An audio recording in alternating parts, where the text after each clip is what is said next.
So don't look now, Julian, but 5-1 in the last 6, 4-1 in the UFC. I mean, things are clicking right now, man. I mean, how's it feeling to have the career I would imagine kind of where you always thought it would be?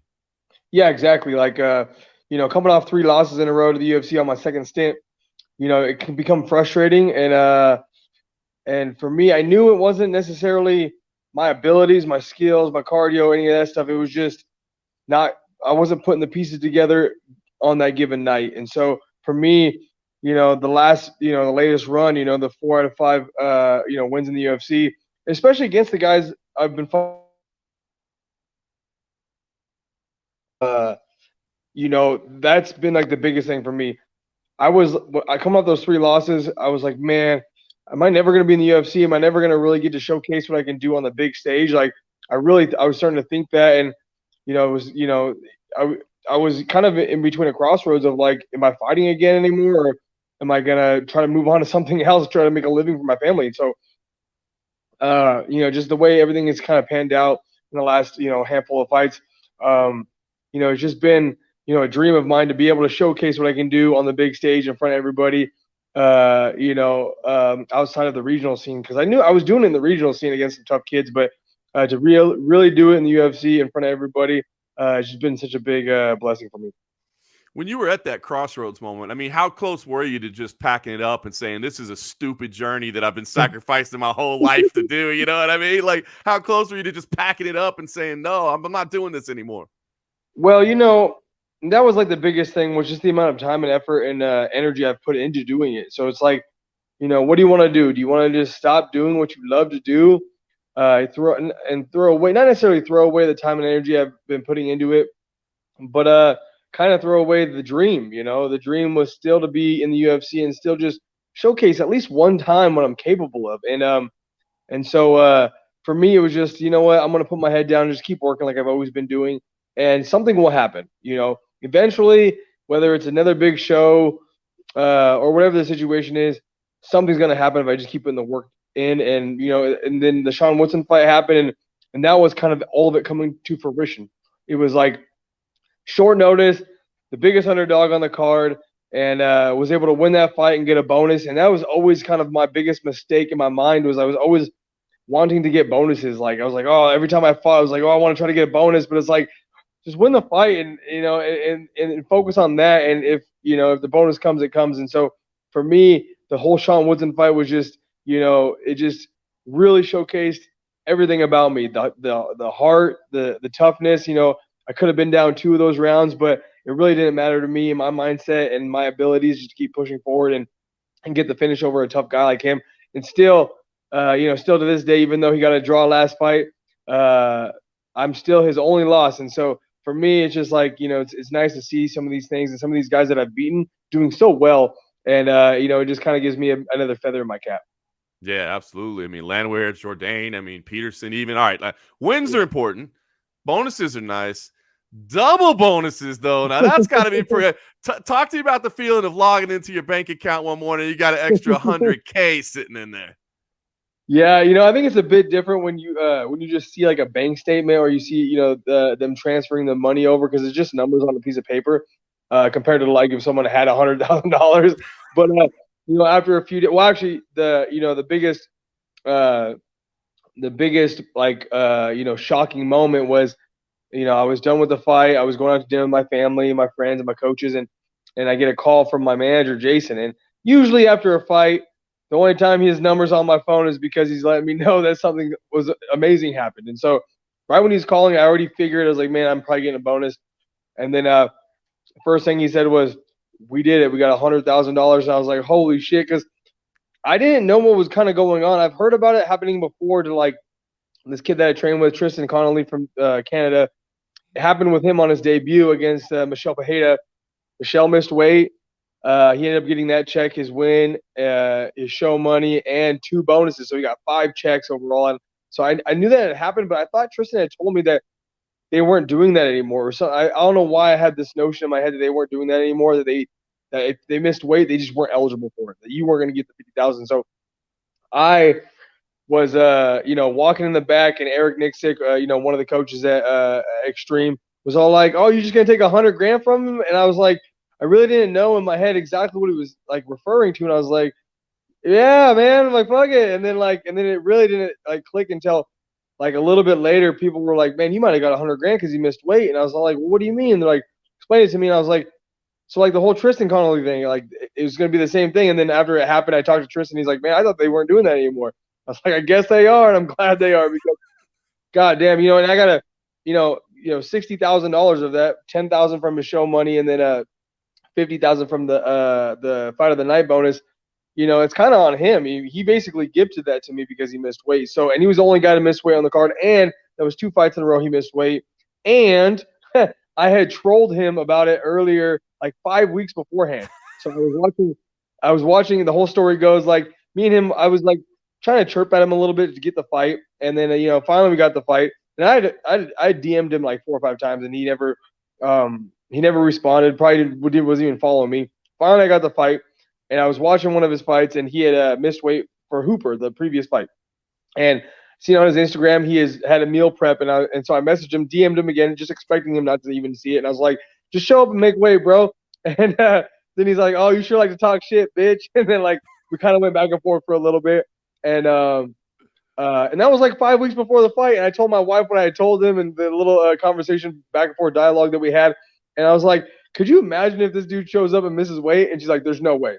There's no way you're going to say that shit to him 5 weeks out and he's not going to show up and make weight. And I was like, yeah, you're probably right. I wish I didn't say nothing now. More and more. In my head at the time, I was like, I wish I didn't say nothing because I love it when people miss weight, especially if it's only a couple pounds. Because in the grand scheme of it, I get it. It is a little bit of an advantage, but it's nice when you get an extra 10 grand, 60 grand for me in this specific situation. But shoot, they could have given me a freaking expired Pizza Hut coupon and I would have kept taking the fight because I was so dedicated for that fight camp. It was 4 months. I was thinking nothing but Peterson in my head the entire time. So I was going to fight him regardless. But the extra 60 grand was definitely a big incentive as well. That's pretty amazing. That's a great story. Obviously that's not, it's not like that's the kind of money that you can, retire on or whatever. But I mean, did that take like a weight off your shoulders? Or like, I mean, did that buy you like some extra peace of mind financially? Oh, for sure. I mean, most of the guys, I'm such a perfect story, and it's like I have such a good story in the whole MMA and the UFC stuff because I've been struggling, man, until even until the Sean Woodson fight was my first big financial gain from fighting. And I mean, even then, like when you really think about all the time and all the years fighting on regional shows for pennies on the dollar, you're paying for these fight camps, you're paying to go fight. So for me, even like even the first few handful of fights in the UFC, just showing up and making your show money, yeah, it's nice to make 12, 13, $14,000, but after paying everybody taxes, you're walking away with basically nothing. So I think that's why I was so dead set on trying to get bonuses all the time, because it's like, well, yeah, I'm making better money than I'm making on regional shows and on other shows, but 50 G's would change my life kind of. So doing the one with Peterson, and then I was a little bit disheartened when I didn't get one against Landwehr. Even Jourdain, I mean, Jourdain and Peterson were almost identical fights.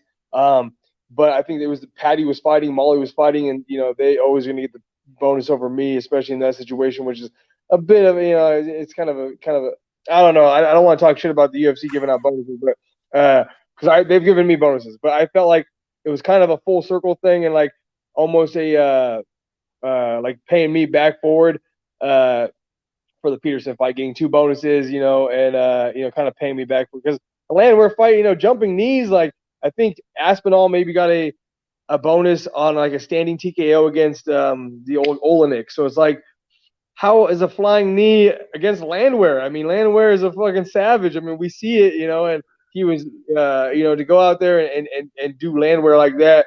And Aspinall got the $50,000, from a standing TKO against Olenek, which he should have been doing anyways. But, I'm not going to be, I'm not going to be upset about that. It was just good for me to win those fights and just keep my career, be ahead of the ball and be able to get some wins in a row. It's awesome, man. Yeah, it's funny. I'm always happy for anybody when they get bonuses because I know what they mean to you guys. But I was legit happy for you, and I like Steven Peterson a lot too. So I don't want to defame him, but knowing your sacrifices and knowing your journey to for you to get a double bonus, I'll be honest, man. Behind the scenes, I was just like, good for that kid, man. Good for him. And so now I wonder, now what that leads to is UFC 279. I mean, T-Mobile Arena, packed Yeah. house, a Nate Diaz fight card, so the arena is going to be electric. I mean, obviously, your career is clicking right now, but does this feel like kind of a landmark type moment fighting at T-Mobile in a big fight against me and Hakeem? Yeah, I think it's one of those landmarks for me in my life where it's been full circle, because the last time I fought T-Mobile Arena was like 2016, a pay-per-view, and it was the McGregor versus Diaz, and he upset the world. I forgot it was that card. Wow, Yeah. I forgot it was that card. So it's kind of like full circle for me. It's like, man, like Diaz is headlining again against, he's an underdog against obviously Chimaev, and probably a bigger underdog than he should have been, or probably a bigger underdog than he was against McGregor, obviously. But I feel like it's just like maybe a shot at redemption for myself. Like I want to go out there and be able to kind of right that wrong. That was the first time I got cut from the UFC. I was coming off the Ultimate Fighter 3-1, and it was a little bit dicey with this situation with the Artem Lobov stuff. If it wasn't for him beating me, I would have been the finale. And the only reason why he was there again was because he was Connor's right-hand man. So that was just kind of a big, a kind of a weird situation. But then I won my debut against Marcin that was on the house as well. And then I fought Ishihara, lost that fight, got knocked out, and got cut. And so I was like, shit, man, like that was like the first big upsetting moment in the UFC for me. And so for it to come all the way around and kind of be on this momentum and really already have showcased everything, I have nothing left to prove. So I can really go out there and enjoy myself and try to be a little bit more technical and just try to win this fight. I don't have to go out there and brawl it out like I usually do. But I will say, my coach likes to say sometimes a fight will break out in an MMA match, and that's kind of the definition of my fighting style. So at any given time, you might just see me say fuck it and just start chucking and dunking, and I really enjoy that too. But I don't necessarily have to do that. I don't need to try to gain more fans because I feel like I'm already a fan favorite now. That's awesome, man. So what do you think about the matchup? What do you think about what Hakeem brings in there? Obviously, can be a dangerous guy. Sometimes, fades a little bit late, perhaps. I mean, what do you think overall about, what he presents to you? There's only so many things that I can control. I can control what he's doing. I can't control, how he's going to show up that night. I can control my own cardio. I control, all the things that I can, work on up to that point. I know he's a good kickboxer. I know that's what he's going to bring. He's going to try to be a clean striker, a clean kicker. He's going to try to be as clean as possible. And he's almost like tit for tat. Like he usually wins those fights. I think Trezano, he fought last. When I fought Peterson, actually, on the same card, he was, it was kind of a tit for tat kind of thing. And he's just better at that than most people because he's a classic Muay Thai kickboxer type of guy. And so for me, I think the best route for me would be to, engage him in the clenching and the grappling, but also just make it a little dirty on the feet. I'm unusual with my striking, and sometimes it takes a little bit for people to start getting used to that. And so, and especially with like clean strikers, I think once you mix it up and make it a bit dirty, they can get frustrated. So I'm hoping just to really mix it up. And that's kind of the problem with my fighting style is that when I'm mixing it up and I become a bit unusual, it starts to become a little bit of a brawl, and that can kind of parlay itself into something that's all out like me and Peterson had. So I got to kind of rein that in and just be a bit smarter about things. But I really want to just frustrate him. I really want to mix it up. I feel like he's really good at the tit for tat, just the basic kickboxing style. So I really got to avoid that and just try to frustrate him as much as possible. Any part of you hoping he comes in at say like 146 and a half, 147, somewhere, just in case? I hope so, but you know what? I seen him at weigh-ins last fight because he was sitting right behind me, and I was talking about Peterson missing weight, and we were talking, and he didn't look like he was cutting much weight. I mean, he didn't look sucked up. Like when I make weight, you can tell that I've been through it. You see me, you're like, holy shit! Like he looks like a fucking skeleton. But when you see some other guys, like seems like they cut a little bit, but Hakeem's short. He's thick, but he's just a bit shorter. So and there's only so much you can lose on your body. My skeleton structure can only go so low, so you can't lose bone. So you only lose the water out of your body and only lose so much fat and muscle uh, before your body wants to shut down. So I think I don't think he has a problem making 45. He almost looks like he's a guy that could probably make 40. So like maybe one of those tweener guys, but yeah, I don't think he's missing weight. He seems a bit more professional than that, and he's been in the game for a long time as well. And Peterson was as well, but I felt like Peterson just I don't know, maybe just like disrespected the weight cut, for himself, and that's what happened because he missed it 2 times in a row, and so that was his own situation. But I don't think he's missing weight. I plan on not missing weight, so I don't think anybody's going to get any extra money in that sense. All right. Well, listen, it's UFC 279. It looks like on paper it should be a fun fight. What are you thinking, man? Do you think, I mean, is this another, are you anticipating another bonus worthy type performance, or maybe it's the performance bonus, not the fight of the night bonus? I mean, what are you planning in this fight? Yeah, like I said, I think my biggest issue early on was, I was kind of bonus chasing in my own mind, and it was kind of like fogging the fight up for me. And now it's like the opposite. I almost just want to go out there and, make people fans of my fighting style, and usually that brings bonuses. So, if I just focus on that, I don't care about the money. And obviously, right now it's a bit different when you're like, when you're a struggling fighter and you're Uber driving, like I moved to Vegas 5 years ago, and I was Uber driving for a couple of the first years that I was here to make ends meet. And I was Uber driving while I was in the UFC for a while. So it was like when you're Uber driving and you're like focused on trying to make it, like, the money makes a big difference. Now I've had these performances, and I've made a decent amount of money to where I can focus on the fight. I don't have to focus on trying to, win a lottery every time I'm out there. But like I said, sometimes there's a fine line between being technical and just letting it all hang out. And I like both of those. So you'll definitely probably see some moments in the fight that it gets a bit wild. Yeah, I'm kind of guessing maybe it starts technical, but it's not a Julian Erosa fight unless it gets a little bit wild in there. Exactly. Yeah, and I think it's one of my biggest assets towards this fight, against a guy like Hakeem is I'm willing and able to get knocked out trying to knock you out. And some people aren't willing to do that. Some people rather lose a close fight because they weren't willing to pull the trigger and risk getting knocked out. But for me, man, I've been there, I've done it. I've got knocked out on national television in front of all my friends and family. So I know what it's like to be at the bottom of the bottom, and, or have the worst thing happen to you. And I bounced back. The Choi thing came back and have had good performances. So those things don't really mentally affect me. I can go back and start training and do what I do and just understand that it's just these things happen in the fight game. And so I think just the riskiness of my fight style and my ability and my mental ability to handle these risky, situations can give me a little bit of an advantage over a guy like Hakeem. Well said, man. Listen, you've made a lot of sacrifices to get where you are, man. You never gave up on the dream, and it's paying off, man. And it's good to see. So we look forward to the next step of the journey, September 10th, UFC 279, T-Mobile Arena, man. I think it'll probably be a fun one. Oh, I thank you so much, John, for having me on and spreading the word.